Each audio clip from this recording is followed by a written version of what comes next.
You are listening to the Life Coach School podcast with Brooke Castillo, episode number 451. Welcome to the Life Coach School podcast, where it's all about real clients, real problems, and real coaching. And now, your host, Master Coach Instructor, Brooke Castillo. Hello, my friends. What is happening in your world? Are you filled with dread? So many of you are. I know this because I talk to you all the time when I'm coaching you in Get Coached, and I coach you at Life Coach Live. And I know that a lot of you are struggling and in dread and frustrated, and I want to help you because I think there's a misconception that people that are crazy successful and getting a lot done are just in delight all of the time and just enjoying their wonderful lives all of the time and never feeling anything like dread. Well, I am here to tell you that if I am any indication, then we're feeling dread. And we're feeling dread a lot of the time as we are doing new and harder things. And so I want to teach you about what I'm calling dread sprints. And they will change your life. If you are someone that dreads doing certain activities or don't do those activities at all because of dread, this podcast could change your life. So let's talk about what dread is. Dread is an emotion. And if you're new to the podcast, you need to understand that emotions and feelings are caused by your thinking. So dread is an emotion that you will have about doing something because of a thought about doing that thing. And dread, as I looked it up, is a feeling of apprehension, fear, and reluctance with an extra dose of heaviness to it. So there are things that I dread to do. There are things that you dread doing. It may be that the only difference between me and you, if you're not as successful as you want to be, is that you don't do the things you dread doing, and I do. What if it really were just as simple as that? I'm going to suggest that it is. I'm going to suggest that if you can make friends with dread instead of trying to overcome it or avoid it, your life could change permanently. So let's talk about those two different things. There is the things that you need to do in order to achieve the things you most want to have.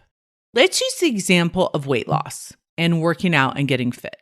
So for some of you, you need to go on a food protocol that you're dreading going on. For some of you, it's you need to go to the gym every day, which you dread doing, and which I can totally relate to. Okay? So what can happen is we put off all of those things that we feel the emotion of dread towards doing, so we just don't have to experience it. We don't have to go towards it. We still dread it when we think about it, but we feel like if we prolong it, if we push it off, if we don't do it, then somehow we will avoid the dread. But have you noticed that that is not how it works? The dread just keeps reoccurring and there is no relief from it. Every time you think about it, you dread it, and then you avoid it, and then you think about it, and then you dread it, and then you avoid it, and then you think about it, and you dread it, and avoid it. I will say that most people who have the idea of a big goal and don't follow through, the reason is the emotion of dread. So there's the example of weight loss. There's another example of maybe public speaking. Maybe there's a dread of standing up in front of other people. Maybe there's the dread of administrative work that you need to do in order to get your business going. Maybe it's, for some of my students, it's, doing funnels and the technical work that's required to create the web pages for funnels. For some of you, it might be recording yourself on video, putting yourself out there. So you're dreading all that. And because you haven't made friends with dread, you don't take action. Now, the other way to deal with dread and how many of my students try to deal with it and how I try to deal with it sometimes is knowing that dread comes from an emotion that is caused by a thought in your brain. You can spend a lot of time cleaning up your thoughts, to reduce the amount of dread you feel in order to generate excitement or inspiration to take care of the thing that you need to do. But what I have found is the bigger my goals are and the more I want to do with my life, the more dread I experience, the longer it takes to do the thought work to overcome it. And I kind of have what we'll call a dread hack. And the dread hack is a dread sprint, which means we willingly embrace dread for a certain amount of time until we can get the work done. So instead of pushing it away or trying to hide it or overcome it, we simply befriend it. And we say, today I will experience dread while I do this thing, why I get up on the stage, why I go to the gym, while I eat my food on my protocol, while I do this administrative work. I will befriend dread, the feeling of dread, while I do it. Now, here's the benefit of doing that. When you befriend your dread, you get authority over it. It no longer controls your life. It no longer prevents you from going out. You just take it with you. And it's there with you all the way through the process. Maybe it's a phone call you need to make. Maybe it's the whole time you're at the gym. Maybe it's the whole time you're eating the kale that you've committed to doing. Whatever it is, you stay befriended with that dread. Now, here's what happens. When you have accomplished the thing that you dreaded doing, you have amazing reward. When you befriend dread and have authority over it, and you complete the work that you were dreading, you get a sense of accomplishment. You get a sense of pride. You get a hit of dopamine. And what I have found is that when you can connect those two things, befriending dread and dopamine on the other side, it becomes so much easier. Because you know that not only will you get to accomplish the thing that you're accomplishing, but you will get better at befriending dread that is preventing you from making your dreams come true.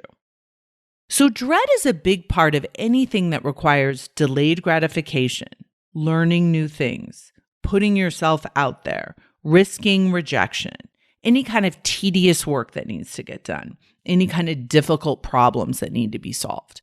We're always pushing off because of dread, not wanting to do those things.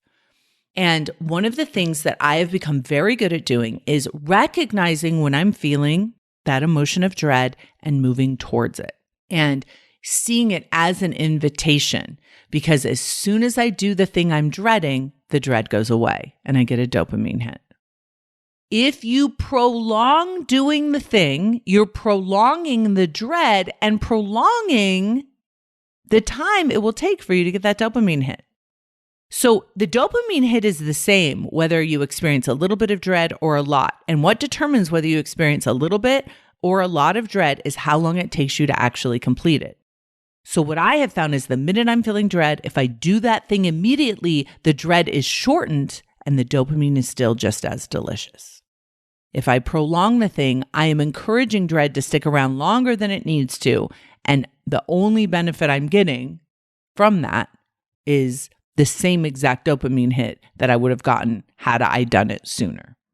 So the magic of doing a dread sprint is you do it right now and you do it as fast as possible. You're willing to befriend and get the thing done now. So it's not like you're just getting good at experiencing dread. You're getting good at experiencing dread quickly. And let's call it shortly. And when you get good at that, everything starts to explode. I get so much more done than other people because I don't waste any time dreading. I just take the dread with me and get it done. So think about things that take a long time for you to do. The reason why they take a long time for you to do is you spend time dreading and avoiding instead of dreading and sprinting. Dread sprints, my friend. The minute you experience dread, get the thing done. Don't spend time belaboring it, procrastinating it, thinking about it, trying to get out of it or avoiding it. The minute you experience, get it done, it'll be over, you'll get a hit. And you will be rewarded. It's like a great hack. You will be rewarded for moving towards dread. And the more rewarded you are for moving towards dread, the more you will move towards it. Let me give you an example. If you set a goal to lose weight, You want to lose 10 pounds, and you know that you're going to have to eat a certain way in order to lose 10 pounds. You may say to yourself, and your brain would say this, let's delay that dread. And let's do that in January, or let's do that next week, or let's do that tomorrow. So you know it's coming. And instead of experiencing the dread that you would need to experience by just starting right this second with a dread sprint, you've now encouraged dread, right, to be looming out there in front of you for the next month or the next week or the next day. You aren't going to find yourself to the other side of it because instead of sprinting it, you're marathoning it. So think about it that way. If I say, hey, do you want to experience this much dread? And you say yes. And I say you could do it all at once with a sprint, or you could do a slow trickle of dread as a marathon. You get to the same place at the end. Which one would you choose? The crazy thing is most of you would choose the sprint, but most of you are actually unconsciously choosing the marathon. You're doing a slow drip of dread instead of a dread sprint.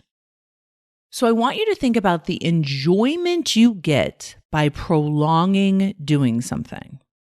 Okay, so let's say that you need to go work out today. And you decide, okay, I'm not going to work out this morning. I'll work out this afternoon. And then you decide you're not going to work out this afternoon because you're going to work out the evening, right? So the entire enjoyment that you get, the relief you get from the dread for that whole day is nowhere near as delicious as if you would have done a dread sprint at the beginning of the day and enjoyed not doing the workout for the rest of the day. Okay, you following me? So if you do the workout in the evening because you're dreading it, then the whole enjoyment you get of not working out is mixed with dread all day.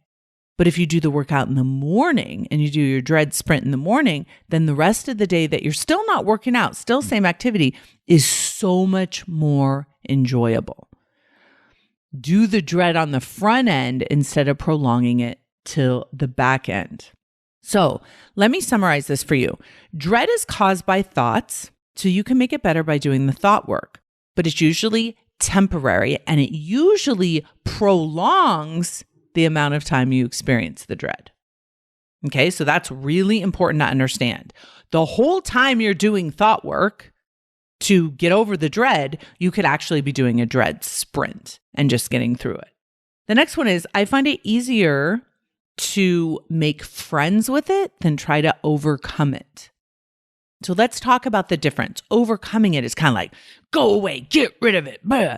If you make friends with it by immediately saying, oh, hi, connecting with it and doing the dread sprint, saying, come with me, let's do this together. It's me and you, dread. We're going to record this podcast. We're going to go do this workout. We're going to create that funnel. We're going to write this copy.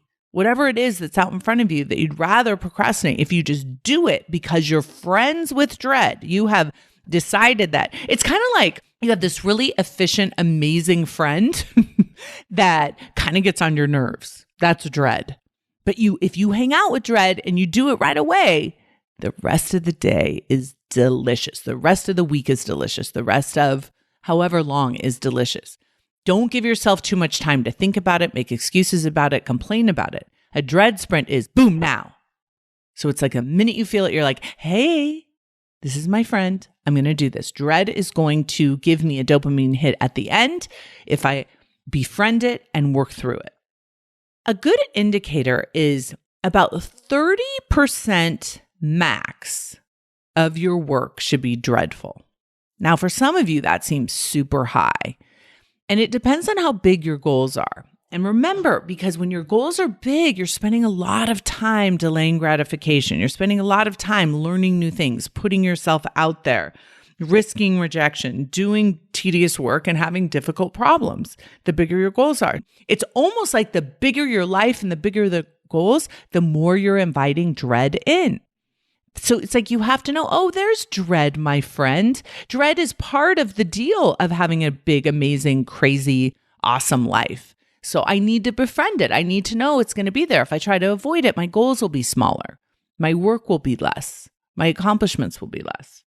Befriending dread by doing dread sprints, which means you're going to tackle the work that you have to do by befriending dread immediately is an amazing feeling that helps you get authority over yourself, your emotional life, and your success. So many people, and you'll notice this as they ask questions, as they go through their success and they go through their life. How do I make this easier? How do I make this simpler? How do I make this more enjoyable? And these are good questions as long as they aren't required to be answered in order for you to take action. When I coach people and they come to me and they're like, I've just noticed that I'm not taking action, it's because they're avoiding the emotions of dread. It's because they're letting dread be prolonged. They're letting dread drive the action of inaction. But if instead, the minute we felt it, we recognized it, we were aware of it, we befriended it and worked through the work that needs to get done, we would get to the other side of the reward of it. And ultimately, the ultimate meta accomplishment that we have from doing this is we get so good at befriending dread and moving towards it instead of away from it. We don't let it become the marathon. We don't let it become the wall in front of us, preventing us from accomplishing everything that we can accomplish in our lives. So for some of you, 2023 is going to be a very big year for you, and you're setting lots of goals. And as you're doing your goal setting process, some of you are going to have dread come up. Some of you are going to use dread as an excuse not to do the thing, not to set the goal so big, not to, eat the food that will make you feel better and make you healthier, or go to the gym, or do the work, or have the conversation with the loved one that you want to have. You will let dread literally run your life because of your avoidance of it. And what if instead you didn't try to overcome it? You didn't try to eliminate it. You didn't try to make your life 100% happy, but you utilized it as your friend in order to use it as a signal to create more in your life. I've talked to you a lot about obeying yourself and doing the disciplined things that make you have the life that you want. This is one more tactic. I talk a lot about discomfort being the currency to your dreams. Dread is uncomfortable, but a dread sprint, when you do it immediately and you do it quickly and you get the work done as quickly as you can, and you get that dopamine at the end of that dread sprint, can become a tool, can become an access point for your ultimate success. So when I see you and I'm like, how many dread sprints have you done today? How many dread sprints have you done this week? How much dread have you embraced, befriended, and created in your own life? If you say a lot, if you say many, my guess is your results will be plenty. 2023 can be your year to stop procrastinating, to stop dreading success, to stop dreading the work that is required for you to make your dreams come true. Try out some dread sprints, my friends, because you will notice how much more work you can get done and truly how much more enjoyment you can have in your life. If for some reason you feel like more than 30% of the work that you are doing is dreadful, my guess is because you're prolonging it too long. You have a stack of dreadful things to do because you aren't doing dread sprints. 30% of your life will be overcoming things that you don't want to do in your business, in your life, and your goals. Let that be part of it. Do it as quickly as possible and enjoy the rest of your day, your week, your time after you've accomplished it. Have an amazing week, everyone. I'll talk to you next week. Bye-bye. Hey, if you enjoy listening to this podcast, you have to come check out Self-Coaching Scholars. It's my monthly coaching program where we take all this material and we apply it. We take it to the next level and we study it. Join me over at thelifecoachschool.com/join. Make sure you type in the lifecoachschool.com/join. I'd love to have you join me in Self-Coaching Scholars. See you there.